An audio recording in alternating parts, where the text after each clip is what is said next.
Reverend, that's my favorite movie, Network. I know, I told him about it.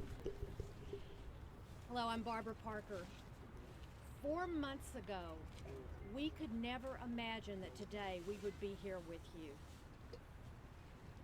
We heard all of these stories about gun violence in America.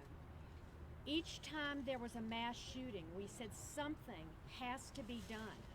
We have to do something, and yet we did not speak out because it had not happened to us. Aurora happened.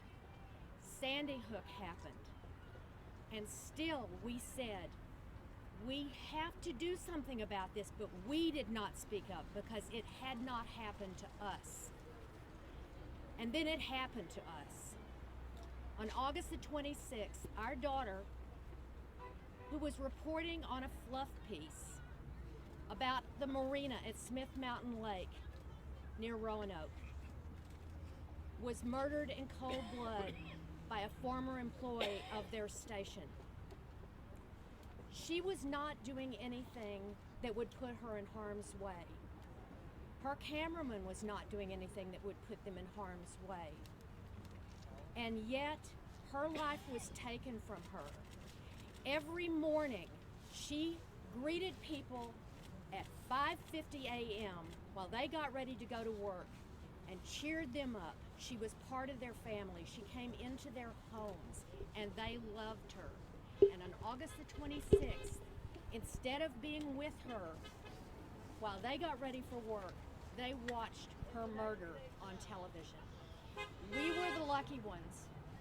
We used to tell Allison, I'm really sorry, we can't get up that early. So we did not see it, and we never will. So Allison will remain in our hearts exactly as she always was. And yet now, after the grief and the anger took hold, we thought, we have to do something now. Now it's personal, it's about us. And so that's why we're here with you today, is that we cannot allow our children to become collateral damage, and that's exactly what they have become. It's been acceptable for children at Sandy Hook, for our daughter Allison, and for all of these other people's children to die. It's been accepted, and I can't accept that. And you know, as you know, soon after Allison was murdered, we vowed to do whatever it takes to end gun violence in this country. And so today, we find ourselves here at the headquarters of the NRA, an organization that facilitates death and destruction. But let me be very clear. It's the leadership of the organization in that building that perpetrates this plague on our country, not the majority of the rank and file members or responsible gun owners that are repulsed enough to not join these people. The reality is that the people, sadly to say, the people in this building, they're just businessmen. They don't really care about you or your family or your community or, frankly, even their own members. All they want to do is sell guns. That's all they want to do. Wayne LaPierre, sitting up there in probably a grand office, he makes $1 million a year from gun manufacturers to keep the product flowing to the consumer. And you know what? He's been doing a great job of it since he hijacked the NRA some 30 years ago. But look, folks, he's just a businessman and a purveyor of terrorism. Right. Right.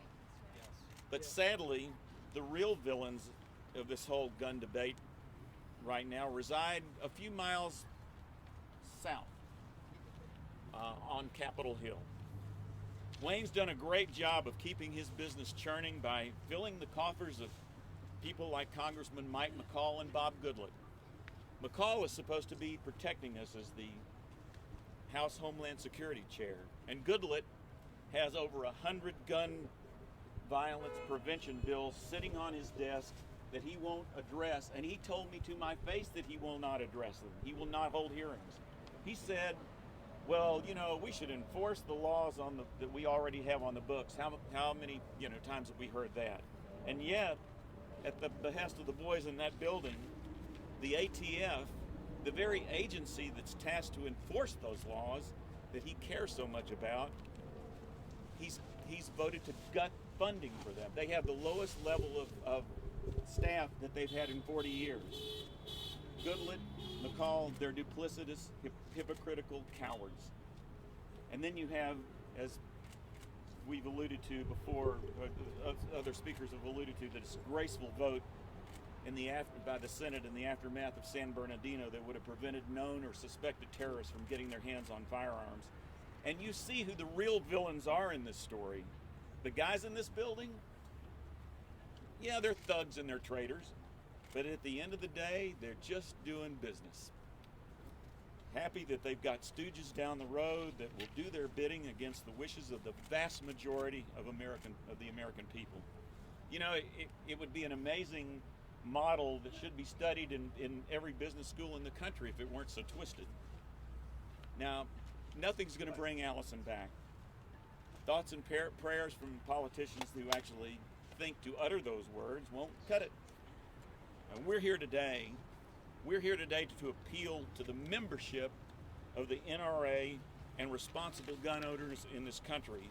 As I've said once, we've all said here 100 times, we're not coming to take your guns away.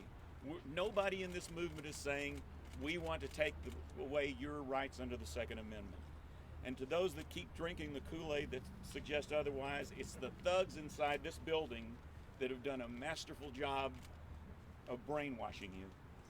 But for those of you NRA members who do get it and have had enough of these guys' lies, I challenge you to take back this organization that used to be respected. This used to be a respected organization. Now, like many in Congress, it's a disgrace and an aider and abetter in terrorism. Amen. Amen. Whatever it takes. I task you NRA members, are you ready to reject the model, the business model that these people have, or will you continue to allow business as usual?